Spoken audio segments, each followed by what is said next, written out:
time to turn the page. Now is when the real work begins. The Electoral College has spoken. His election is historic. There is nothing that we cannot achieve. This is a referendum for us to start working together.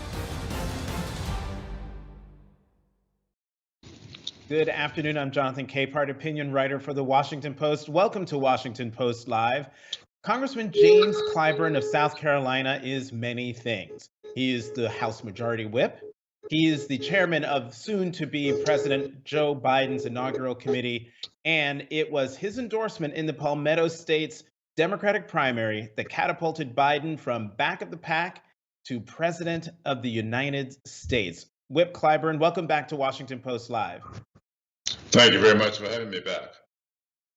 So you've been to many inaugurations, yet probably nothing like the one we're about to have to see virtually tomorrow. What are your thoughts when you look at when you look out and you see that Washington has basically become an armed encampment? Well, trying to get to the office today was quite an experience. I never seen anything like it before. All of the inaugurations I've attended, and I grew all the way back to Jimmy Carter. Never anything like this. But the country has never been in a place like this before. Our experiences of recent years, there have been experiences that I've only read about. I can just imagine what it was like for Lincoln's second inauguration. I've read about it, and I suspect that we have something akin to that taking place today. So the Washington Post has reported over the weekend about insider threat screenings of about 25,000 National Guard troops here in the Capitol. Today, we're reporting about efforts by QAnon supporters trying to infiltrate the National Guard. And now we know that the AP is reporting, the Washington Post has not independently verified this, but the AP is now reporting that 2 members of the National Guard have been removed from the inaugural duty. And so I'm just wondering, how concerned are you about an insider threat or infiltration by people who would want to disrupt the inauguration tomorrow? I'm very concerned about that. Jonathan, I tell people often that if I were not such a lover and reader of history, I might not have a lot of the concerns that I do have. But because I sincerely believe, and I used to tell my students when I taught history, that anything that's happened before can happen again. And I am very concerned when I think about 2 major, let's just say assassinations of a heads of state in recent years that I'm aware of came from inside. When you have someone's personal guard being the assassin, which we have seen in recent years, you're always concerned about these kinds of things, especially when you experience what we did on the 6th of January. It tells me when I see the tapes, I hear some of the conversation taking place, and I talk to some of my colleagues that some things were going on the day before, on the 5th of January, that were untoward. And I said often that something untoward was taking place. You could see it, you could feel it, and nothing would surprise me about what's going on now. And I'm glad to see the National Guard taking the steps that they're taking, and I would hope that this happens in other law enforcement arenas as well. Well, Whip Clyburn, let's keep talking about what you were just mentioning before about people being at the Capitol on January 5th. And you have said in many interviews, including two with me, where you talked about the fact that you found it curious that a lot of the insurrectionists were able to find your hidden away, hard to get to office on the third floor. And so I'm going to ask you in yet another interview, how concerned are you that what happened on January 6th was a quote unquote inside job, that there were other members of Congress who were in on the planning of what happened on January 6th?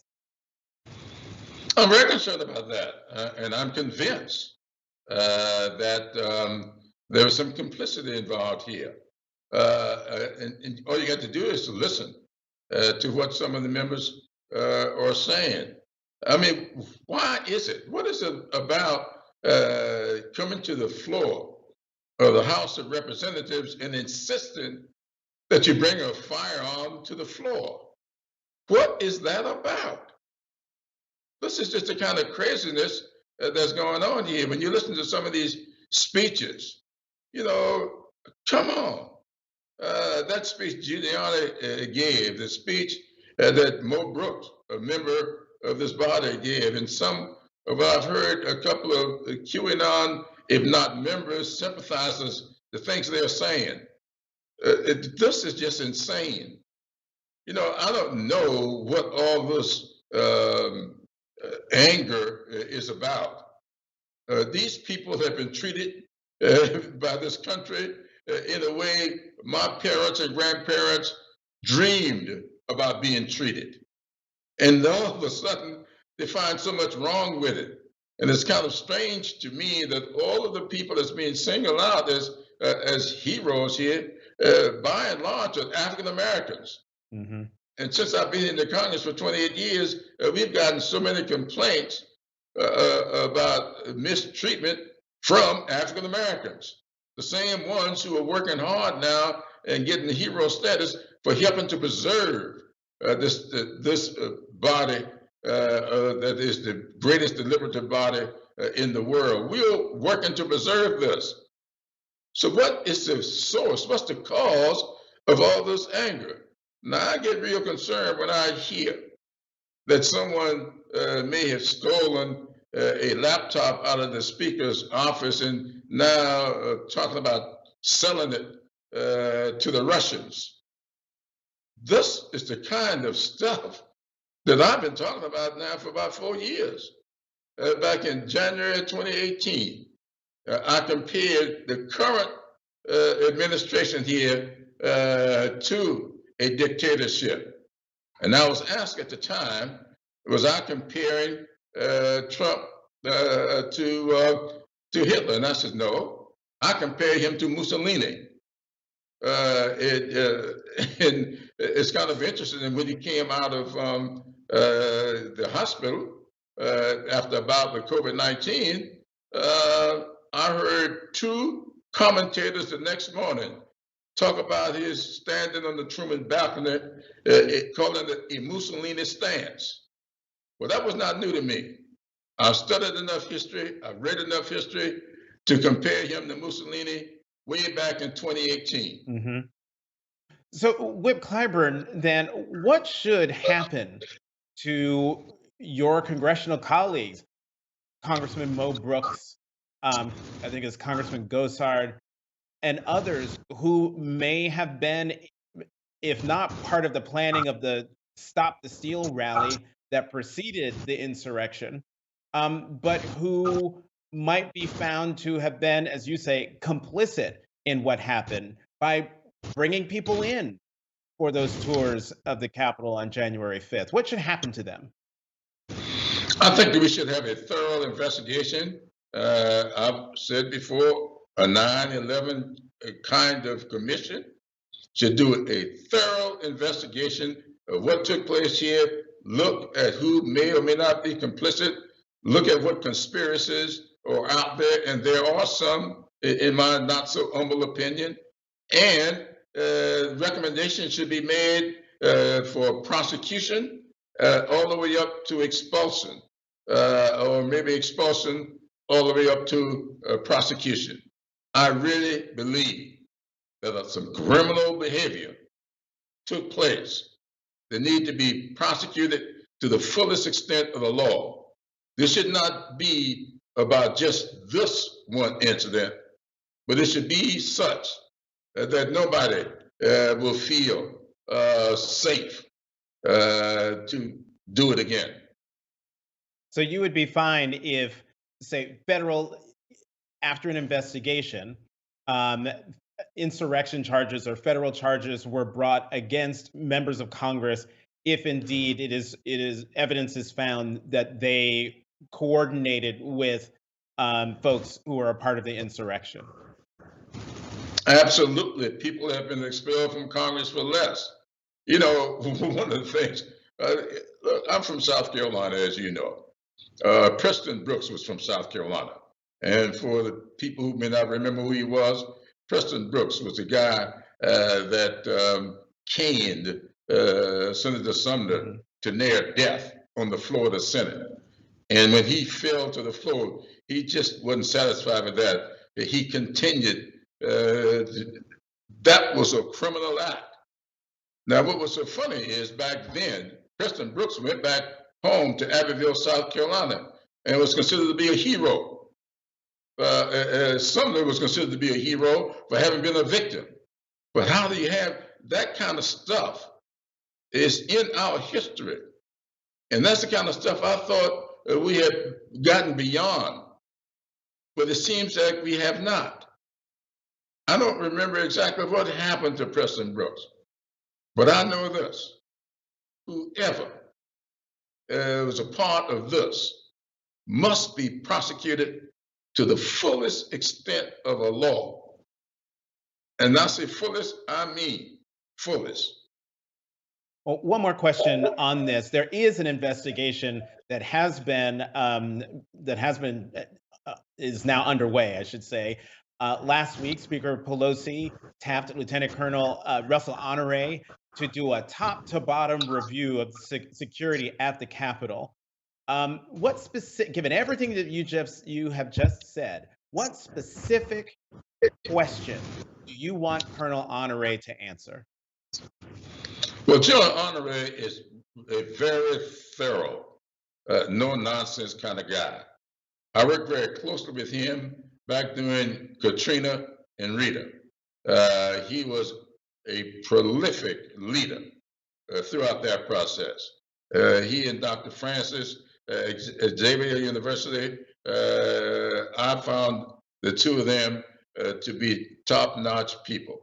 And when Nancy Pelosi informed me that she was going to ask him to conduct an investigation, I said to her, you could not have made a better choice. So I feel very strongly that we are going to get. Now, I don't know what all is going to be in his portfolio. I don't know if he will get to what I'm talking about with the 9/11 Commission. I don't think he will. He would be looking at the security side of this. I'm going to look at the other side of this that led to the lack of security. So let's do some speed round questions because time flies when you're having fun, and we're running out of time. Let's talk about impeachment. Last week, President Trump was impeached for the second time in his presidency, and yet the article of impeachment has not been delivered to the Senate. When will it be delivered? I don't know. That's the Speaker's call, and I would hope, and I'm sure she is, she'd be coordinating that with Senators McConnell and Schumer and with the Biden administration. As you know, hearings are taking place now for confirmations. Votes, I think, will be taking place on Thursday. I know that this new president will be sworn in without his cabinet in place, but I don't think that'll last long. And when that happens, when they decide how to proceed with both things taking place, that is a possible impeachment trial while at the same time you're doing confirmations. We can do two things at the same time here. The last time we had an impeachment trial, the trial was conducted in the afternoons. Well, there's nothing wrong with us having these other hearings for confirmations in the mornings and having other business done in the evenings. Right. So we've had all-night sessions up here before, so maybe we need to have some all-night sessions to get the people's work done. And what do you say to folks who wonder what purpose does it serve to hold a trial against a man who's no longer president when the trial begins? What purpose does that serve? It serves a great purpose. It's almost like saying, if you promise not to do it again, you ought not be punished this time. If you recall, Adam Schiff, in his closing argument, he said to the senators, if you do not do this now, do not convict this man, he will do it again. How many people do we hear a day or two later saying he learned his lesson? He's touched the hot stove and he won't do it again. Well, not only did he do it again, but he doubled down the next time. That speech he gave on the morning of this mob violence, did nothing but incite people. Mitch McConnell was on the floor today saying that this mob was fed lies, and it was done by the President of the United States and other people in high places. So we may be starting an impeachment with this president, but this may not end the kind of impeachment that we need to have.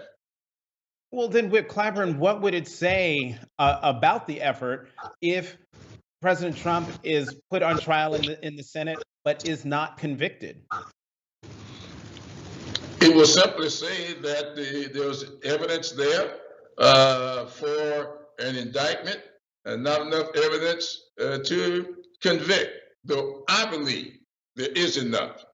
You and I both know that this is also a political process. And an impeachment process is a bit political. The trial, we've never had anyone convicted before.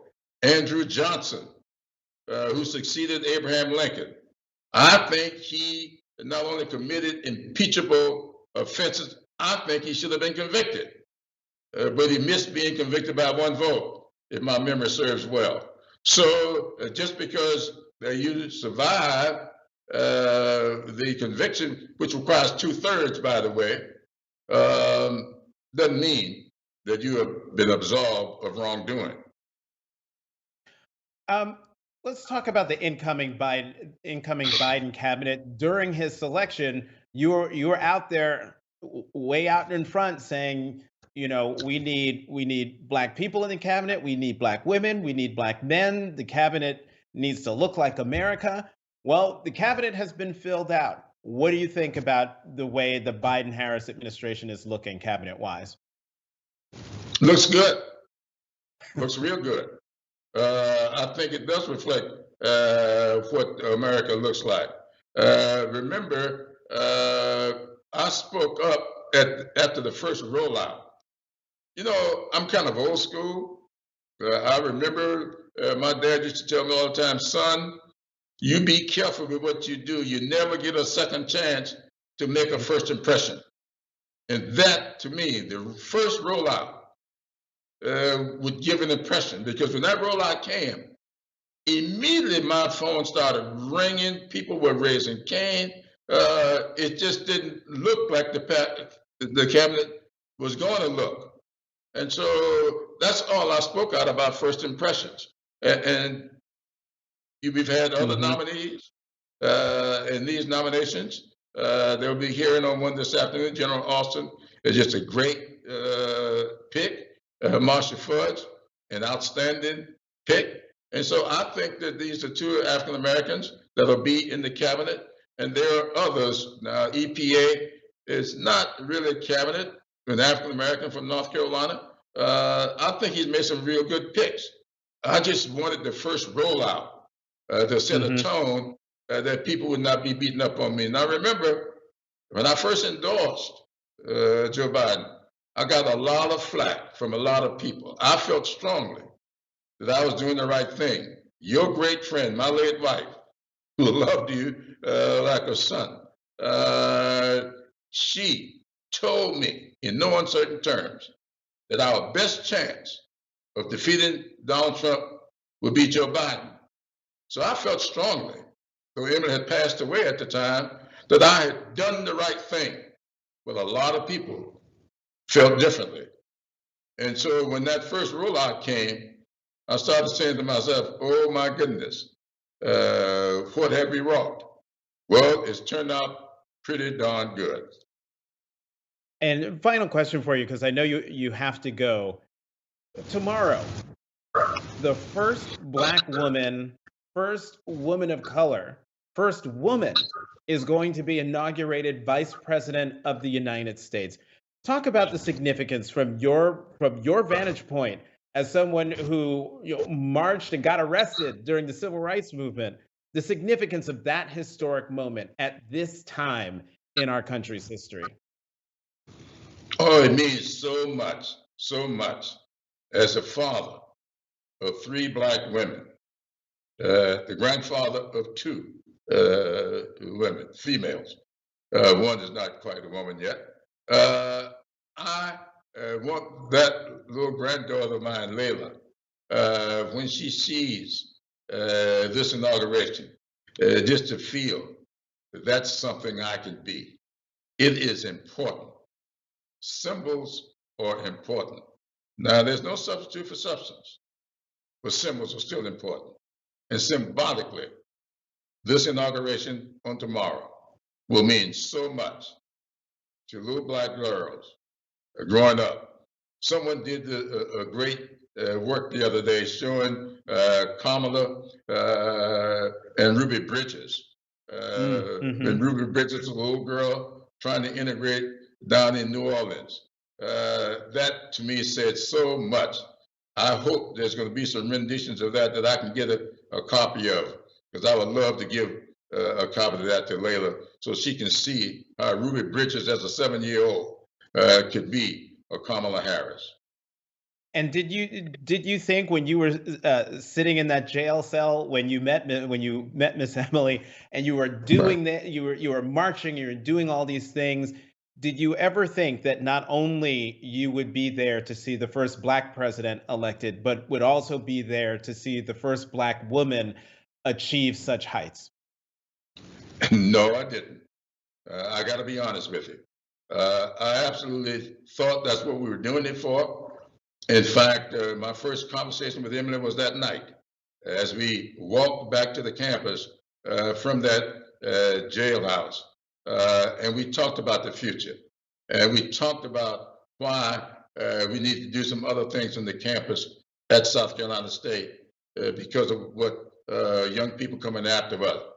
I didn't know at the time that I was talking about my own children and grandchildren, but no, I didn't think I would live to see it. I thought it would happen, but I never thought it would happen in my lifetime. Well, Whip Clyburn, I will speak for myself, but I'm sure there are a lot of people who are watching right now who are thrilled that you were alive and are alive to see both monumental things happen for this country. Whip Clyburn, we're out of time. Thanks so much for coming back to Washington Post Live. Thank you very much for having me. And thank you for tuning in. Come back on Thursday at 11 a.m. Eastern Time when we'll be sitting down with best-selling author Angie Thomas. Then on Friday at 2:30 p.m. Eastern Time, Washington Post Live's coverage of the coronavirus continues with a conversation with Wisconsin Governor Tony Evers. You can always head to WashingtonPostLive.com to register and find more information about upcoming programs. But until then, I'm Jonathan Capehart, opinion writer for the Washington Post. Thank you for watching Washington Post Live.